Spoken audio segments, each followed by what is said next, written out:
19 October 2020, and I'm joined by Mr. Tinashe Jonas from Zimbabwe. How are you, sir?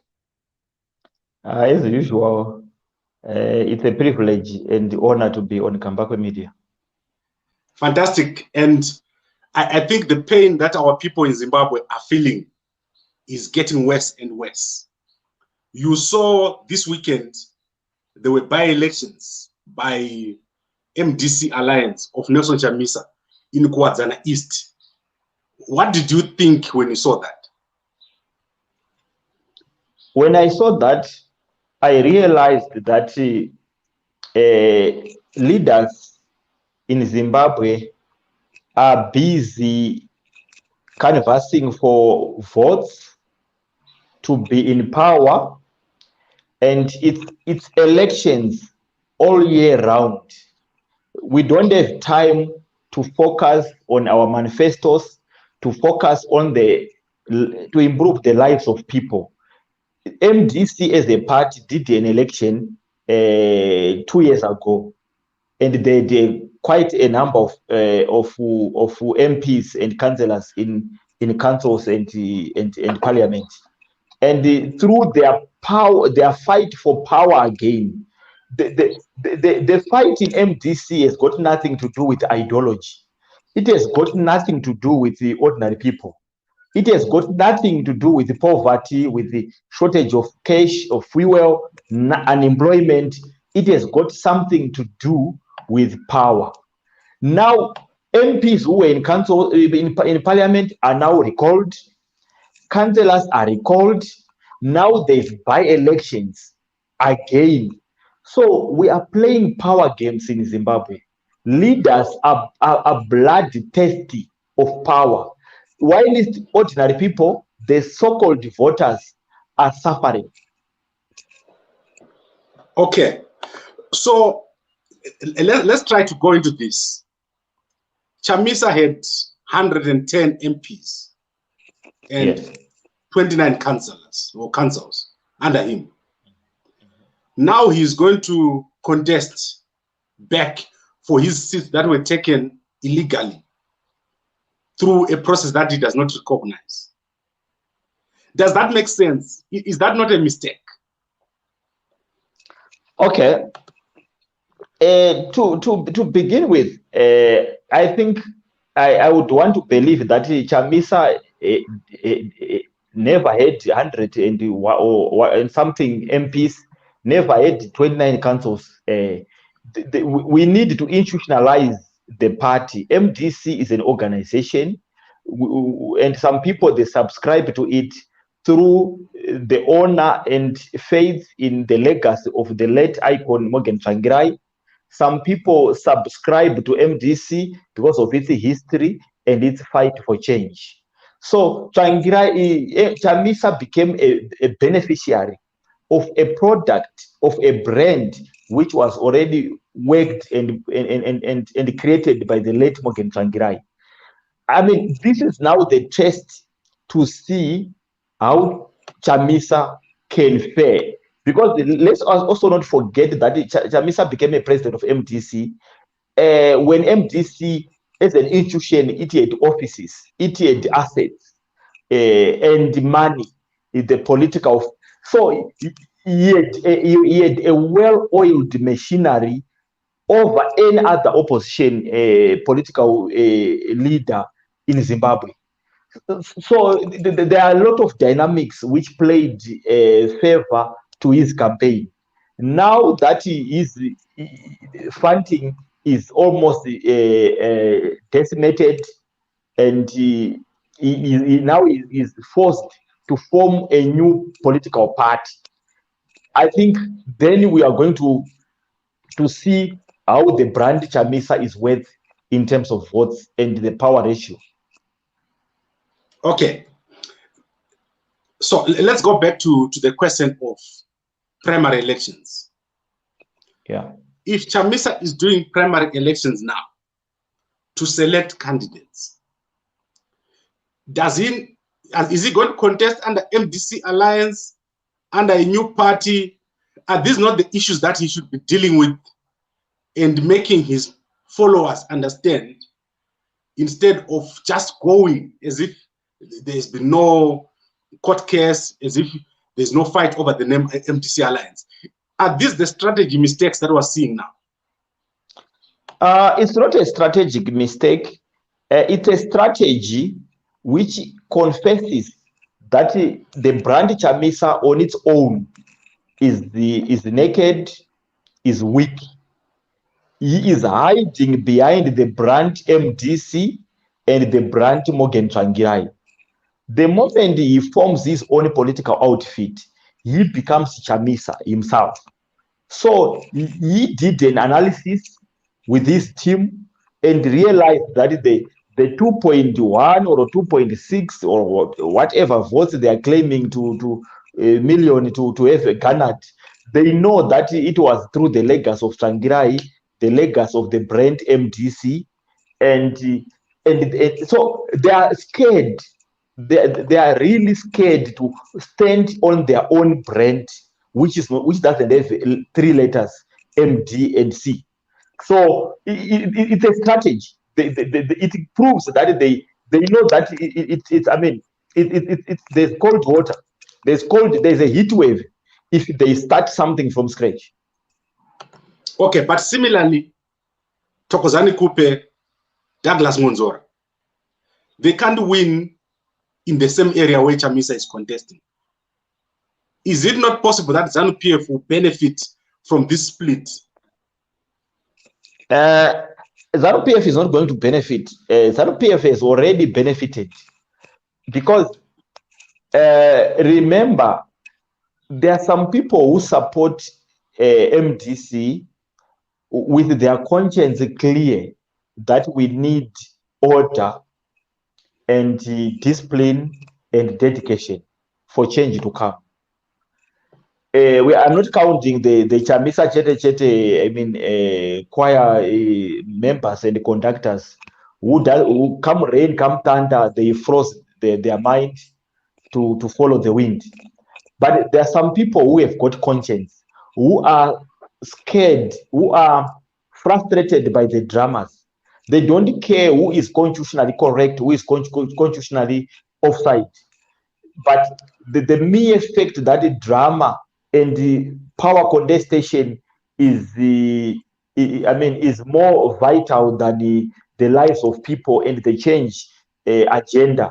Those people are going to either vote apathy or altogether and say we have been under ZANU-PF since 1980, and then in MDC, which posed the biggest threat to ZANU-PF, is now engaged in childhood fights. There's going to be a lot of vote apathy because Zimbabweans are MDC and both MDC and ZANU-PF are the reasons why we are struggling as a nation. Why are they? Why is MDC and ZANU-PF parties that Zimbabwe never wanted? Because Zimbabweans have spoiled these two political parties. The Zimbabweans are not punishing these parties by voting a third narrative like I do Zimbabwe. Zimbabweans are saying no matter what ZANU-PF bad policies that they are doing, we are going to vote for ZANU-PF. No matter MDC is clearly fighting for power, they don't care about people, people still vote for MDC. So Zimbabweans are the biggest perpetrators of dictatorship, biggest perpetrators of poverty, unemployment, and suffering in the country. The problem is not ZANU-PF, the problem is not MDC.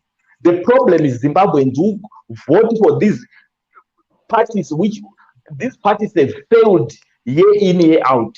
ZANU-PF has failed for 40 years. MDC has failed for 20 years.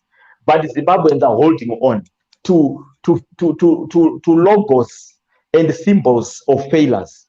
So, I mean, as long as Zimbabweans are spoiling these two parties must continue take the voters for granted. Okay. So, Mr. Jonas, you have spoken a lot about the political situation in Zimbabwe.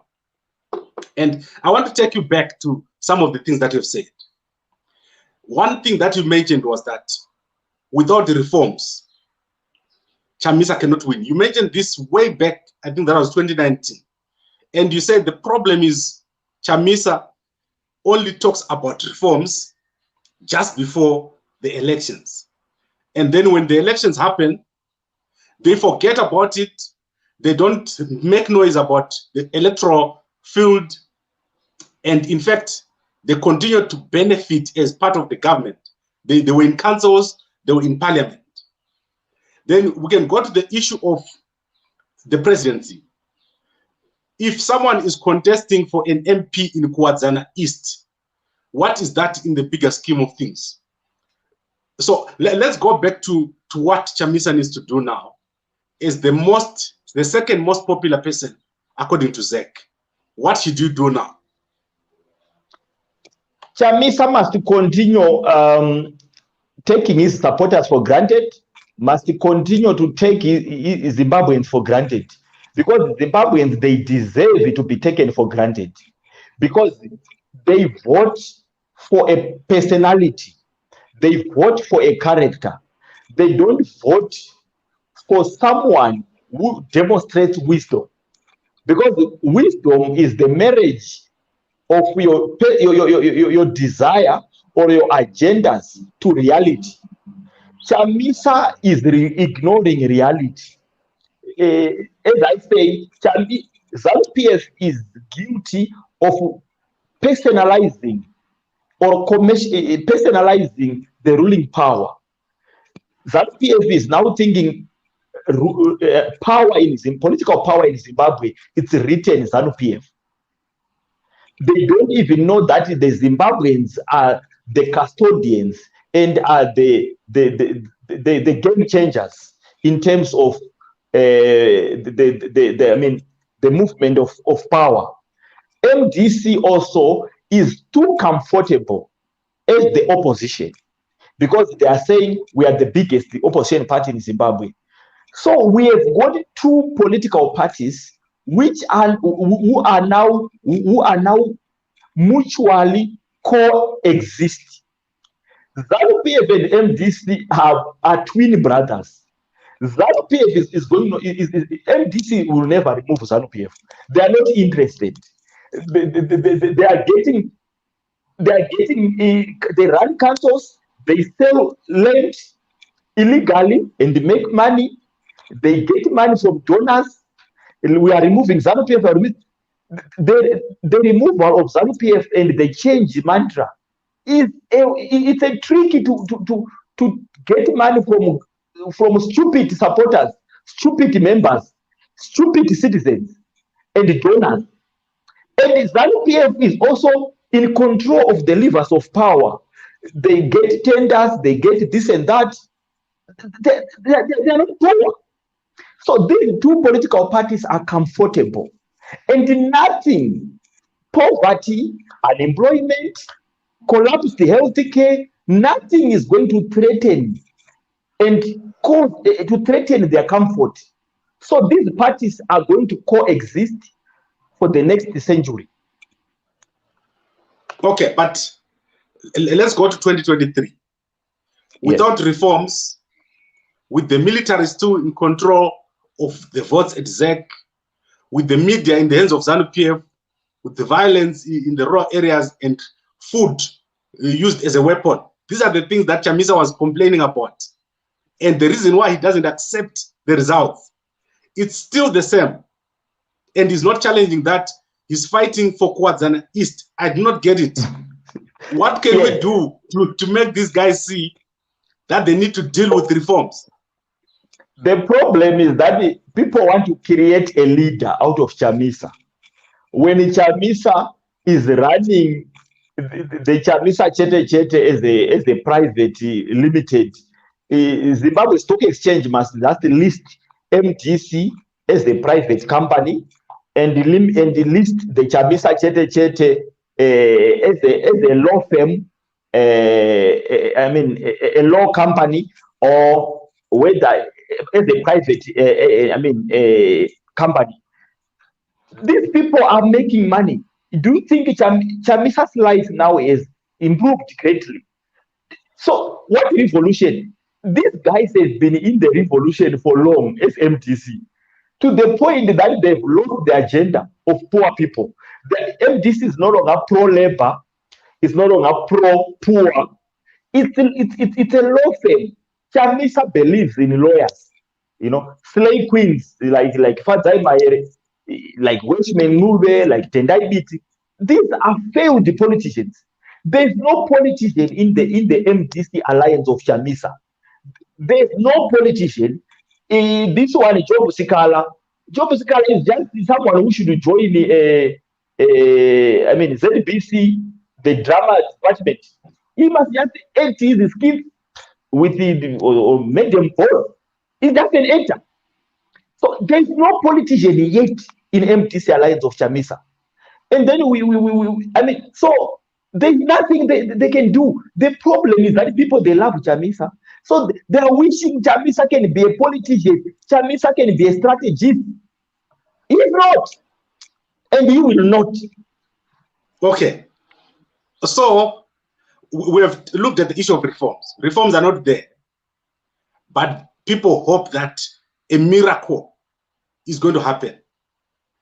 Let's go to the issue of dialogue. Mm-hmm. Chamisa was speaking about dialogue a few months ago, let's say a month ago. But he has already kept quiet about dialogue. He's no longer demanding dialogue.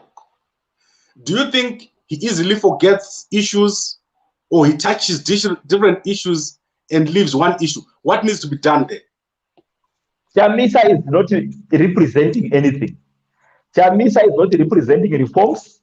Chamisa is not representing dialogue, because the ED clearly said, if you want to talk to me, I'm 100% available. You come to Poland. So Chamisa is going to decide. If he wants to talk to ED, he must go to Poland. If he doesn't believe in Poland, then he must just shut up and continue building his political party. He must not play. He mustn't play with people and say, I want a dialogue with the ED. When ED gave conditions that, number one, I don't believe in a foreign mediator. Two, if anyone wants to engage me, come to Poland. ED stated this position. It's now Mr. Nelson Chamisa to take that position or not. But to sing for MDC Alliance to sing about dialogue in the tallest mountain in Zimbabwe, they are just doing that to fool Zimbabweans, because they know the conditions to talk to ED. So if they believe in the conditions, they should go and talk to ED. If they don't believe in those conditions, they must shut up about dialogue. They mustn't fool people. You think Chamisa can go to Poland now? Is it still possible? I doubt now, because in politics we use the word relevance. Chamisa was the biggest opposition leader in Zimbabwe, and the ZANU-PF played an understanding brother. They wanted to make him an official opposition in parliament. They wanted to give him some benefits.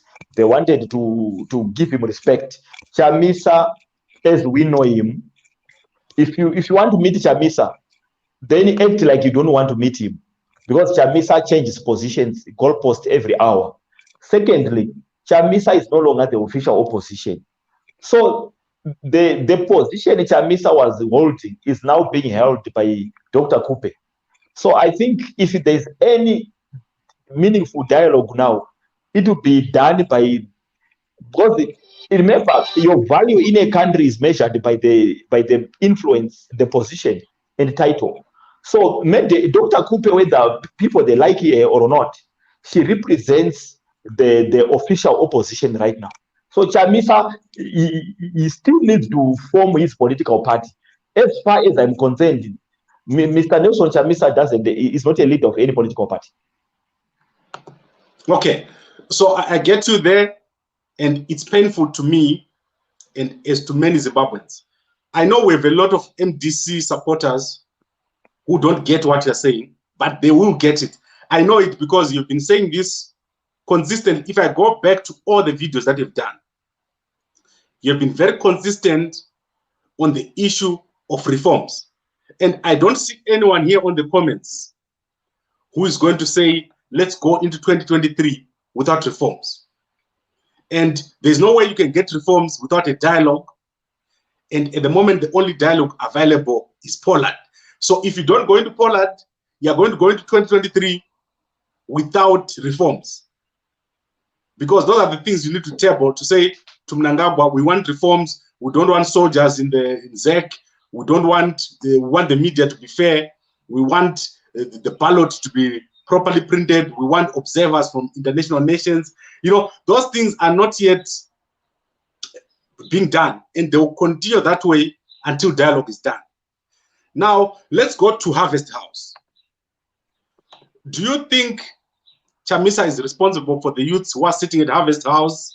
Is he benefiting anything from having them there? It's clear. I mean, one doesn't need to be a prophet or a political expert or scientist. The youth at Harvest House were sent by Chamisa and G40. For what purpose?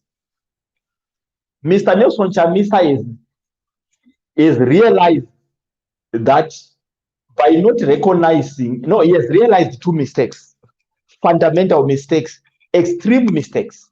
The first mistake is he was supposed to, after the death of the late icon, Mr. Morgan Tsvangirai, and may his, soul rest in peace. Mr. Nelson Chamisa was supposed to wait as the vice president, and Dr. Kupe takes over as the interim acting president, so that Mr. Nelson Chamisa uses his popularity or his youthful, to his young age to his advantage. Mr. Nelson Chamisa was supposed to work a strategy and win at a constitutional, abiding Congress. The Congress in Gweru was supposed to be, Dr. Kupe was supposed to be involved. That was the first mistake Mr. Nelson Chamisa did. The second mistake again was not to recognize the Supreme Court ruling. By not recognizing it, he made the people maybe he had defeated politically, or he thought he was the better than the Mr. Ngonzora, the Dr. Kupe. They became relevant by law, and now he wants to come back to contest the Congress. It's now clear Mr. Chamisa is recognizing the Supreme Court ruling. Mr. Chamisa is now seeing that maybe I could get one here. So these youth who are talking of unity, they joined Mr. Chamisa, thinking Mr. Chamisa, by signing affidavits and everything, Mr. Chamisa was in good standing with the constitution and with the law. And now they are realizing that Mr. Chamisa is suffering one defeat after the other. And they are wondering if he's an advocate, really. And if MTC Alliance, those Professor Weshman Mube are really lawyers in the Tendaibit, or they got honorary degrees. So the youth are now also realizing that the house we are under is raining and is under fire. So MDC Alliance now is regretting. That's why they talk of peace. And the Dr. Kupe Kembe has realized that these people, they want to come back with the back door. Mr. Chamisa has got a lot of pride. The reason his political career is suffering and is going to suffer more is because of arrogance and pride. Otherwise, Mr. Nelson Chamisa is a good guy, intelligent, but he believes he doesn't know that Mr. Chamisa is being used by G40, number one. Number two, he is being used by Tendaibit and Weshman Mube, whose political career died long time ago. So Mr. Chamisa is being held at ransom by failed people.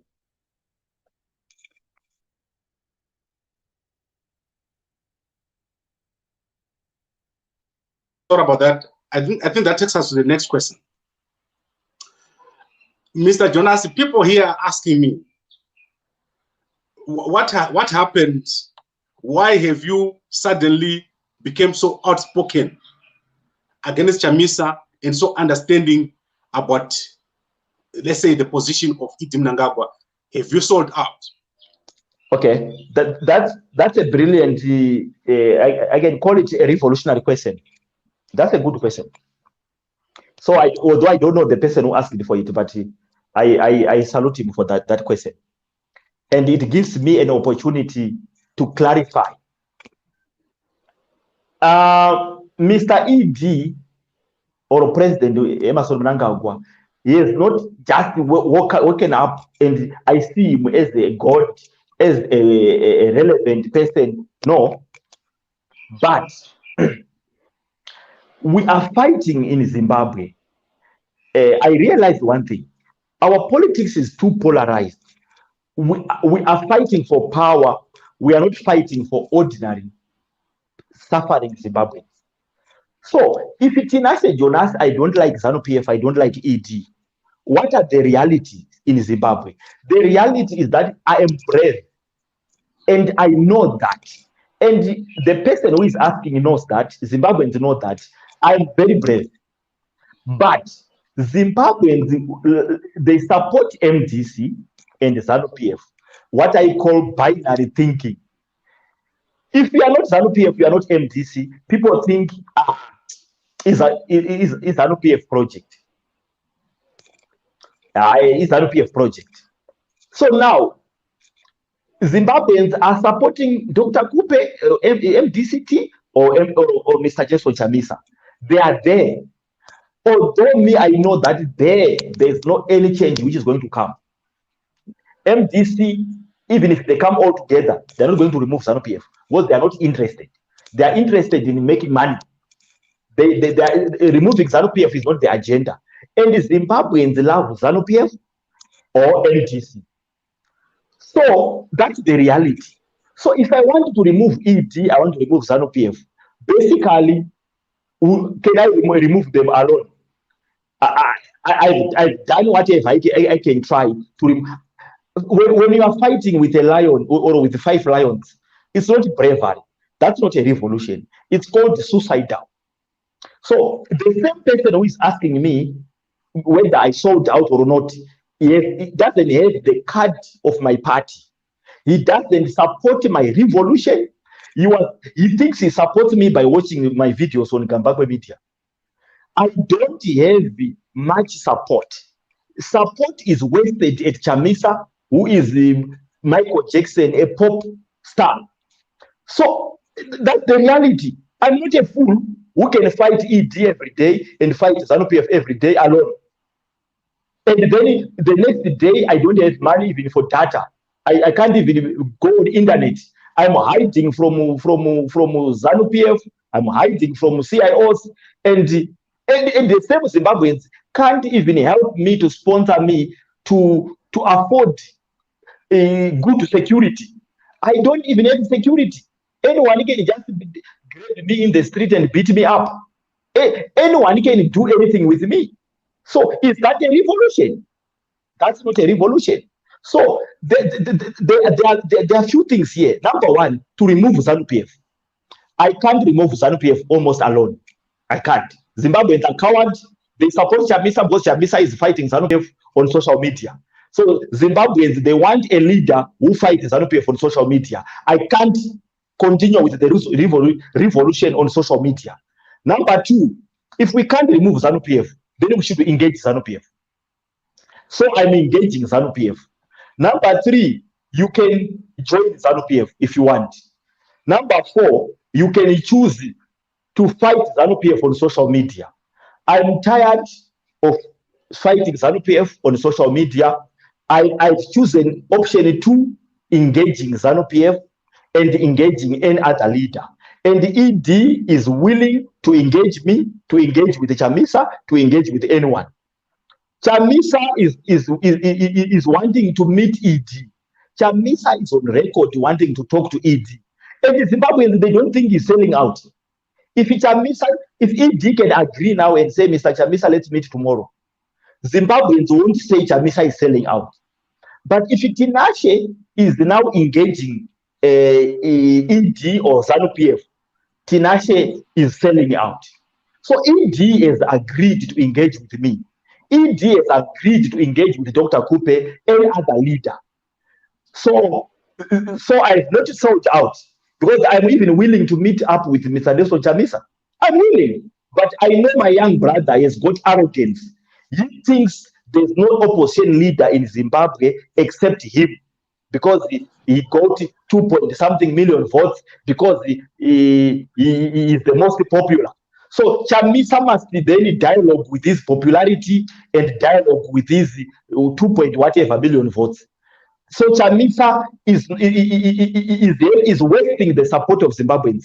Zimbabweans who support him, they are going to sing change until Noah brings the second ark. So I'm being realistic. I don't want to fight ZANU-PF alone. I'm not a fool. Itai Dzamara fought ZANU-PF alone, he's dead. The brother of Itai Dzamara fought ZANU-PF probably alone. And where is he? I've got good examples of people who fought ZANU-PF without support. If Zimbabweans were able to rise and say, we want Itai Dzamara alive, the day he went missing, Itai Dzamara was going to be released by the state. But Zimbabweans ignored Itai Dzamara, and only they are using his name for politicking. So I know Zimbabweans, they know they want a revolutionary leader on social media. So I'm not that leader. Okay, so Mr. Jonas, let's recap. Chamisa is now doing primary elections and is going to go into elections without reforms. In 2023, he's going to go into the elections without reforms, and he's not going to have dealt with issues of delivery, issues of dialogue, everything that you have said.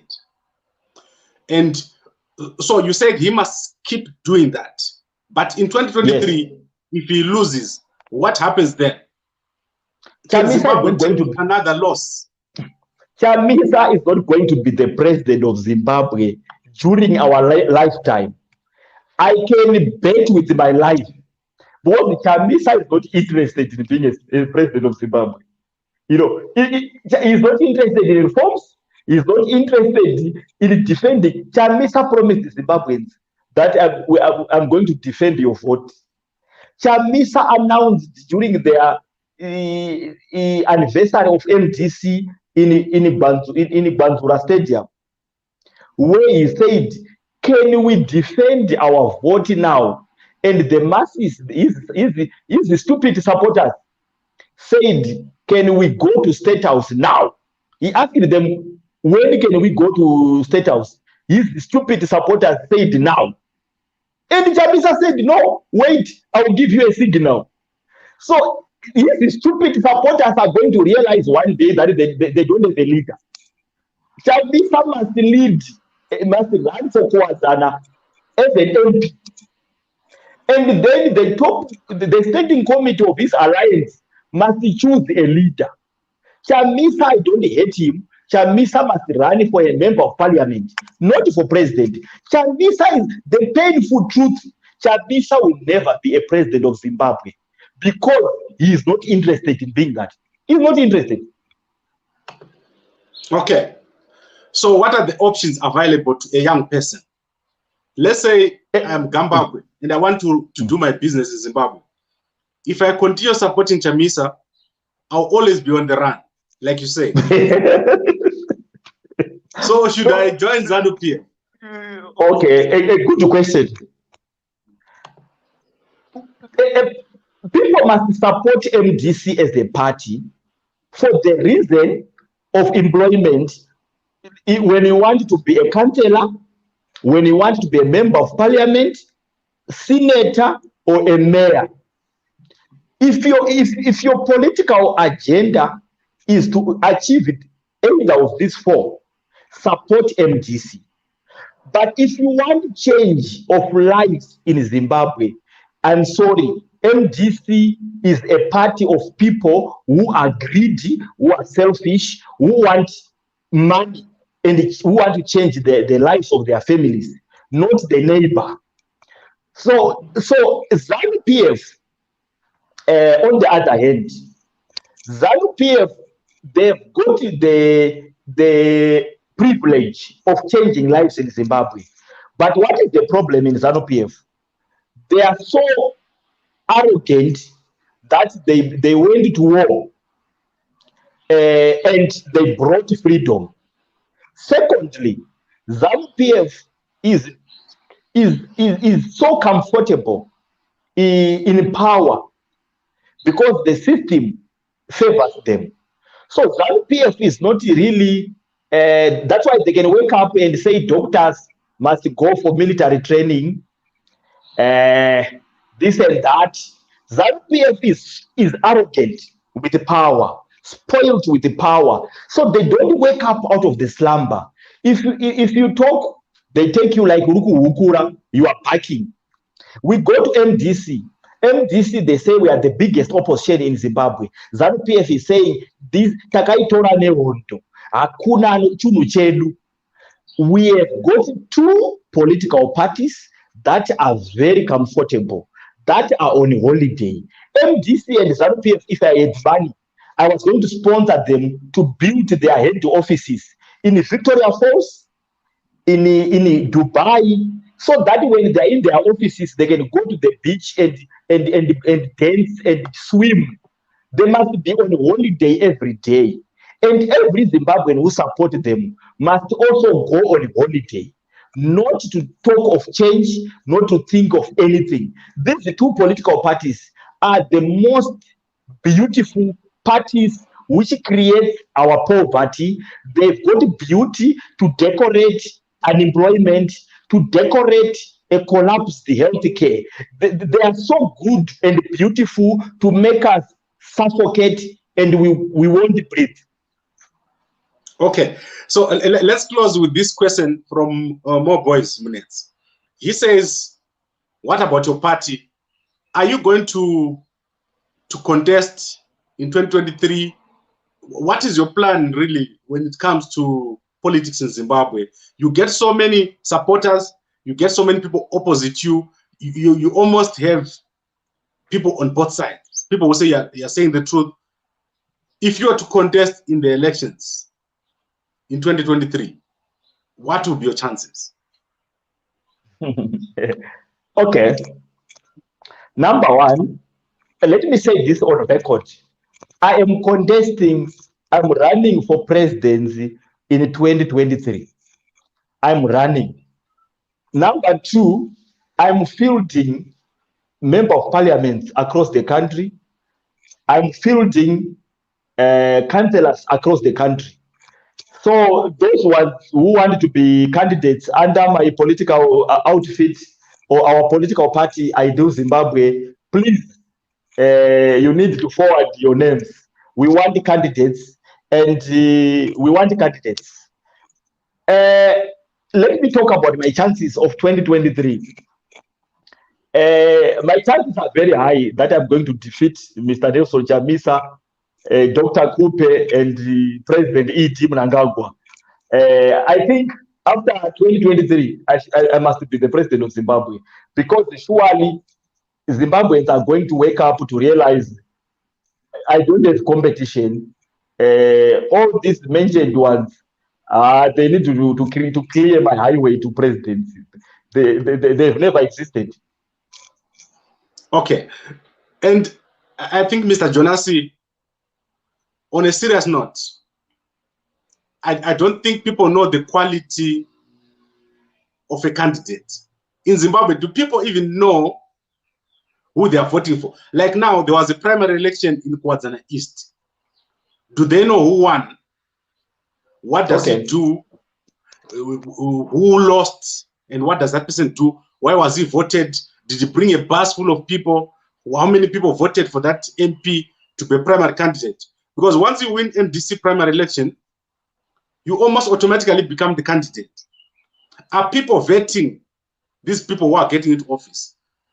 If it was possible after this show, I asked you to end this show with the song of my favorite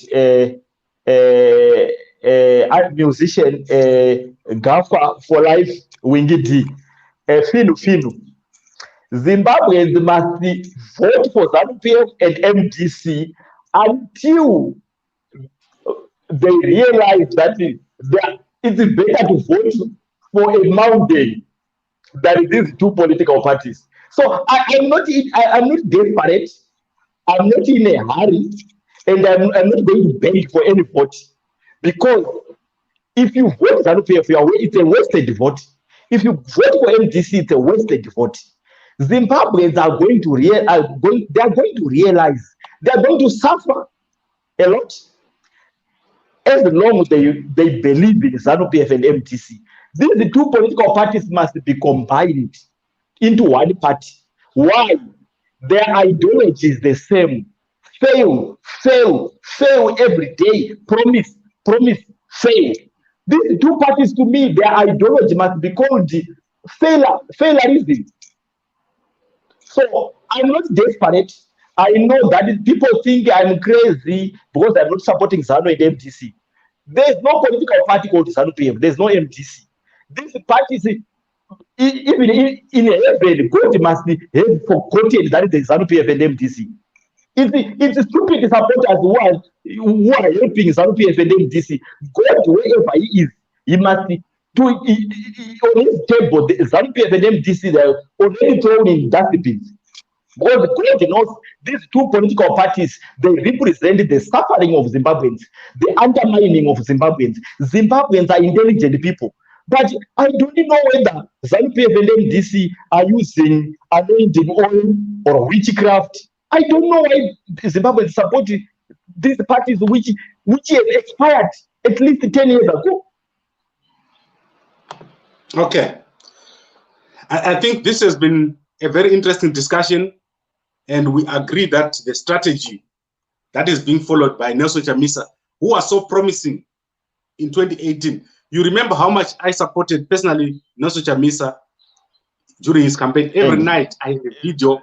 We followed him across the country when he was campaigning, talking about prosperity, opportunity, and transformation. But at the moment, it's been very disappointing what has happened in Zimbabwe. And I have a feeling in 2023, we are going to be back here talking about why we lost.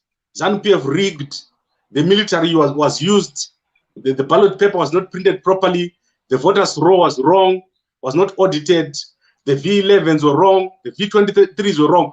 All the things that the guys keep complaining about, they are not dealing with the issues in between. And I think you have properly articulated the issues. Is there anything else you want to say before we close? People need to reject ZANU-PF and MDC are twin brothers. They've got arrogance and empty pride. They undermine voters, they undermine supporters, they undermine Zimbabweans. So Zimbabweans, one day I'll play Finu Finu when you know that you are wasting your time with ZANU-PF. If support ZANU-PF, if you want to get some tenders or whatever. Support MDC if you want to be a councillor, MP, mayor, and senator. But if you want Zimbabwe to move forward for your kids, for your grandchildren, I'm sorry, you are going to be frustrated every hour. Thank you, Zimbabwe. Okay, what about yourself, Nkosana Moyo, Noah Manyika, Jacob Ngarivume, coming together and forming a party or a coalition that can challenge these two parties? Okay. I won't be in coalition with anyone because I am not fighting for power. I'm going to contest because I need to offer Zimbabweans an alternative. Otherwise, if Ngosana Moyo become a president of Zimbabwe, he must become, and I wish him good. I don't have a problem. Dr. Nyoma Manyika, if he becomes a president of Zimbabwe, I don't have a problem with him. I am not strategizing for power. I am going to make myself available to those who believe in me.